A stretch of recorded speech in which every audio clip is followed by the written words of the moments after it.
Lumen students, this is week 19 and here we are in your Tuesday video. The focus of this video is going to be world history. We've been talking about the Renaissance and our focus has been on painters so far, as well as scientists like Leonardo da Vinci were fascinated with how things worked and the physics of weaponry, as well as other developments and inventions. Well, all of this exploration and a renaissance, a rebirth of learning and an interest in the outside world, of course, led to lots of explorers as well. Not only were exciting things happening in Italy, people were fascinated with what might be happening around the globe. And this was the period of time when increased exploration happened. This is the time period of Columbus, as well as a lot of other explorers. We're going to learn about one of those explorers whose name was Cortez today. And I'd like to read you just a little bit from the story of the world.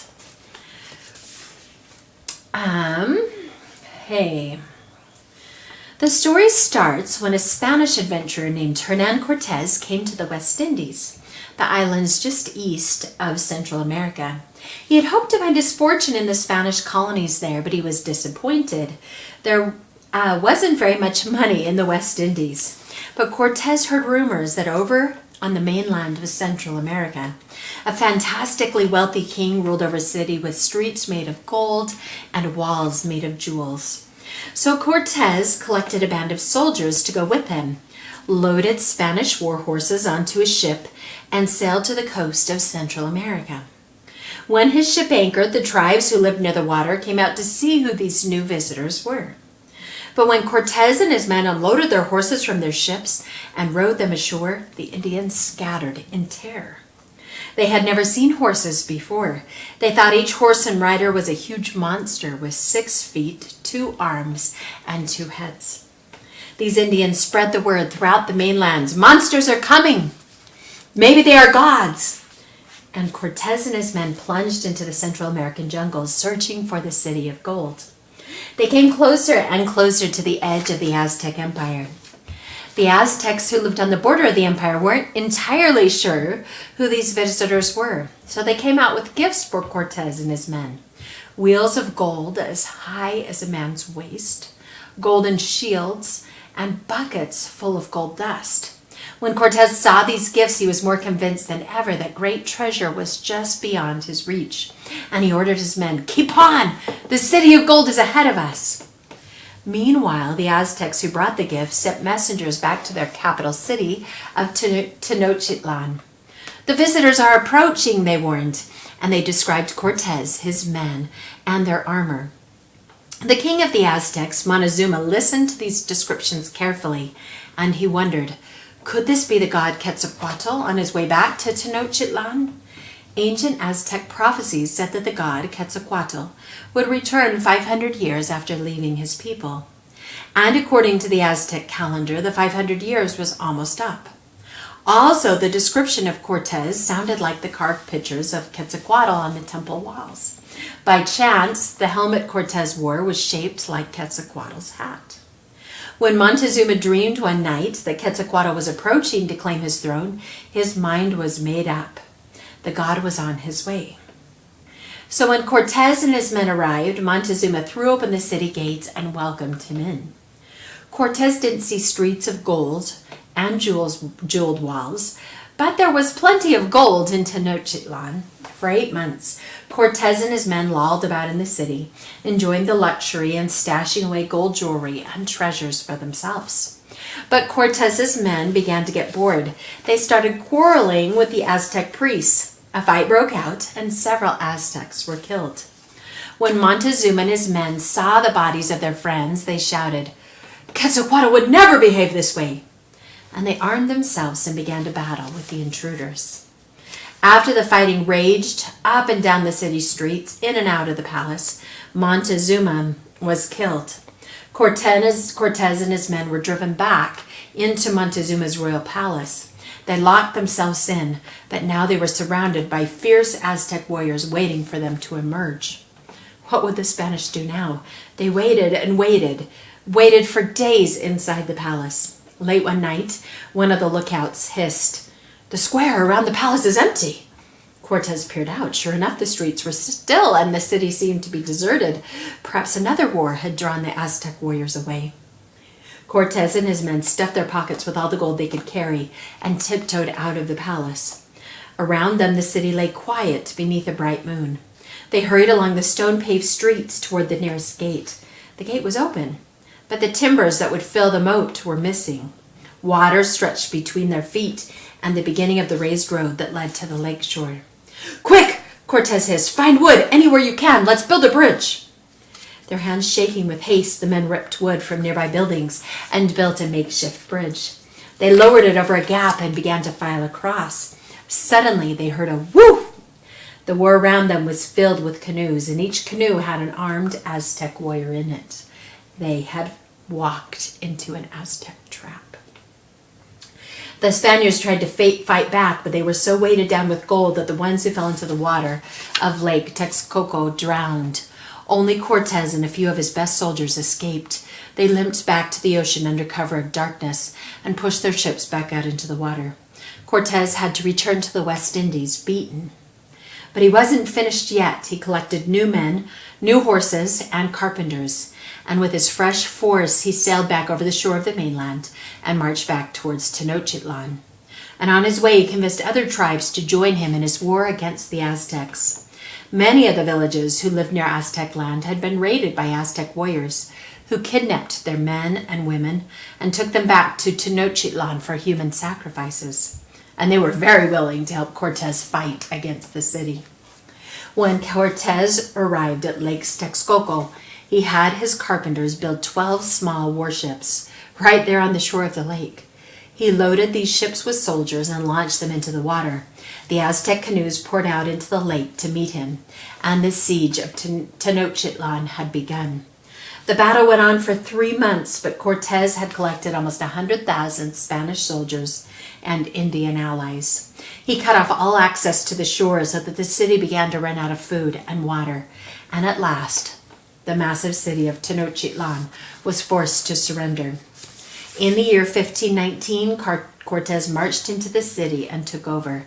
Now he was the governor of the new Spanish colony in Central America. All right, students, such a fascinating story about Montezuma and about Cortez. I want to show you a really fun website. So let me see if I can pull this up for you.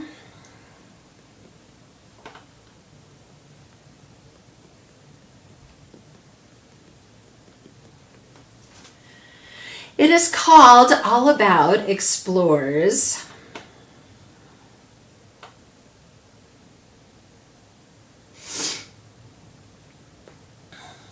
Here we go. And it lists lots of the explorers who were exploring during this time period. So we go look at this, and it has kind of our compass, and we've got explorers from A to Z. So I want to go there. Let's take a look and see what we can learn. Here's a list of some of the explorers that it talks about. Vasco Nunez de Balboa, John Cabot, Jacques Cartier, Samuel de Champlain, Christopher Columbus, Sir Francis Drake, Vasco da Gama, Henry Hudson, Juan Ponce de Leon, Lewis and Clark, Ferdinand Magellan, Francis Pizarro, Hernando de Soto, and Amerigo Vespucci. Hey, of all these explorers, you probably know the most about Christopher Columbus. So let's take a look at him.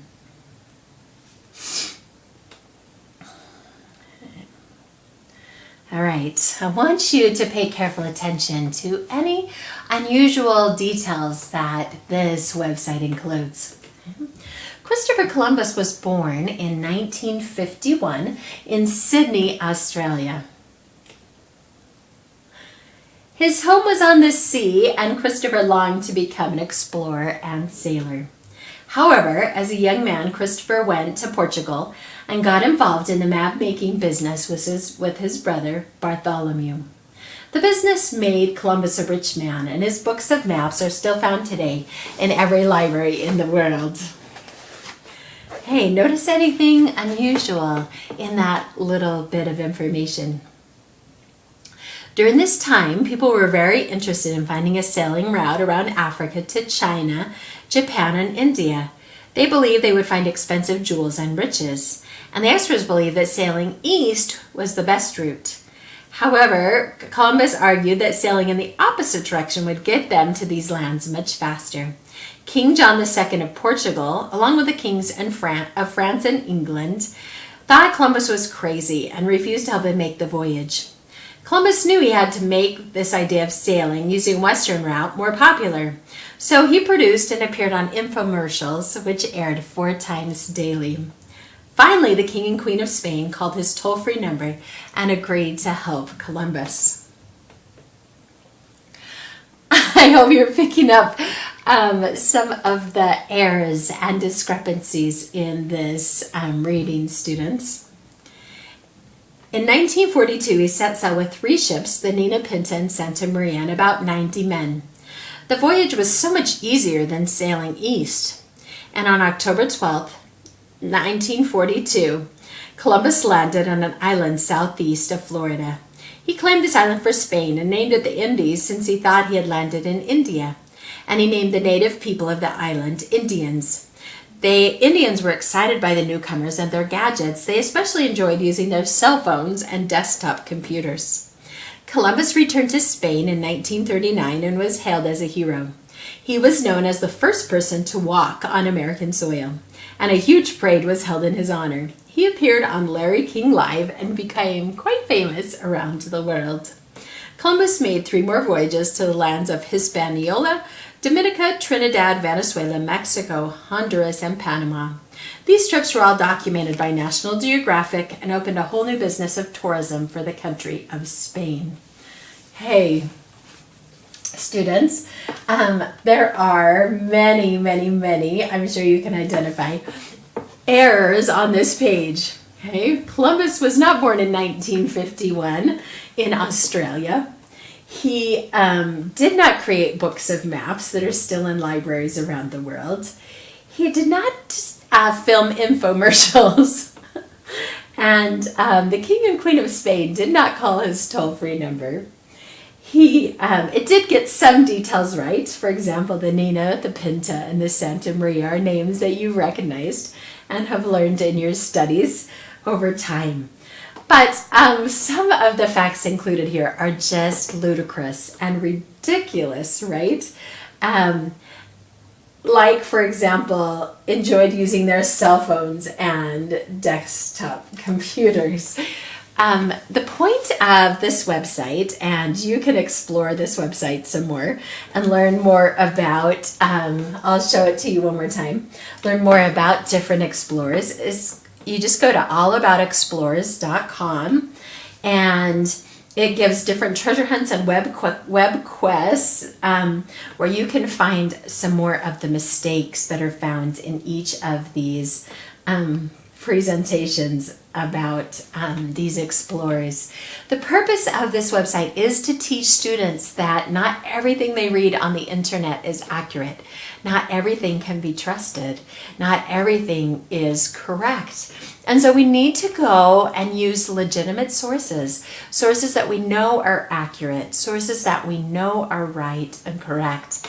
Choose names that you recognize and that you trust and that have a reputation.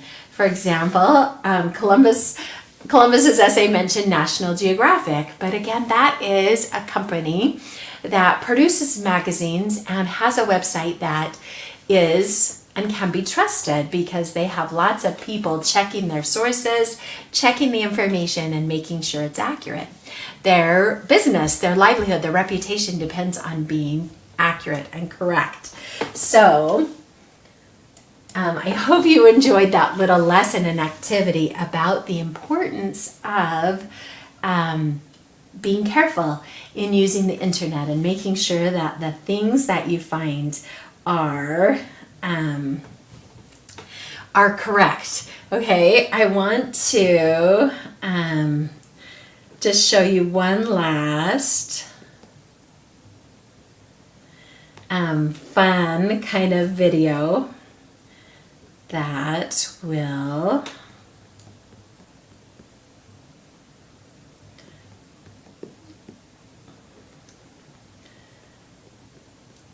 just show you a little bit more about the exploring and the exploration in this time period, okay? So let's take a look at this.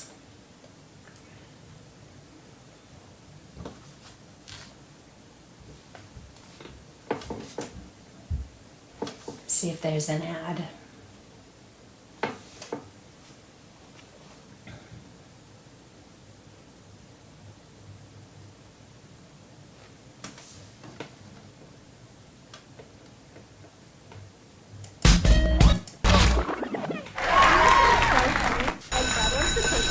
All right, settle down, class, settle down. Does anyone know what today is?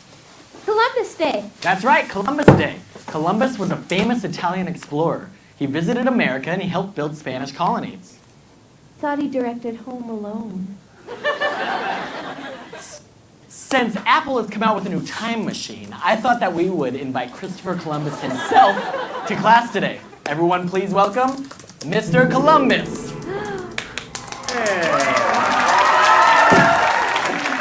Thank you. I'm very happy to be here. It's a pleasure to meet you, Mr. Columbus. Do you mind telling the class a little bit about why you're famous? Not at all. Youths, in the 1492, I sail across the Atlantic Ocean and I discover a new route to the East Indies, Actually, yeah. Back then, Columbus thought that he had found a route to the East Indies, but he had run into America. What's America? No, I discovered the East Indies. It's right here on the map. You misspelled the Indies. You see, he wanted to sail all the way around the world to get to here, but the American continent got in the way. Are you a stinking kidding me? I could have sworn I found it the Indies. Yeah, no. You see, he was so deluded in his belief that he actually called the native people Indians. Why wouldn't they correct me, huh? They did share things like gold and corn with him, though. I thought that was a curry. And in return, he brought with him many diseases. So the vast majority of these natives Developed immunities and are still alive today, no? Huh? died. What? Even my buddy, Maraguay? Probably. Why are you gonna tell me like this? Maybe you can go home. We don't need you here for the No, lesson. I'm gonna take it. I need to know the truth. Okay. Class, you'll notice that our country is called America, not Columbus Land. Yeah, I was gonna ask about that. It was named after an Italian mapmaker who came after Columbus, Amerigo Vespucci. Ah, Vespucci! I hated that guy! He's stealing my country, he's stealing my woman, it should be named after me! I discovered it the first! Actually, No! it was explored by the Vikings No! almost 500 years earlier. Ah, mamma mia! My whole life is a sham! Columbus, come on, cheer up, man. I mean, today's a national holiday that celebrates all of your accomplishments. Well, I guess that's pretty cool. Although none of us get the day off. Have us some blanket! No! Everyone, don't breathe in! Don't breathe in! And thank So, just a silly portrayal about some of the difficulties the explorers faced when they made their journeys, not completely sure where they were going, but they were very, very brave in their efforts. So I've enjoyed talking to you a little bit more about that. Continue to explore all about explorers as well if you want to. And we'll catch you next in tomorrow for our Wednesday video. See you then.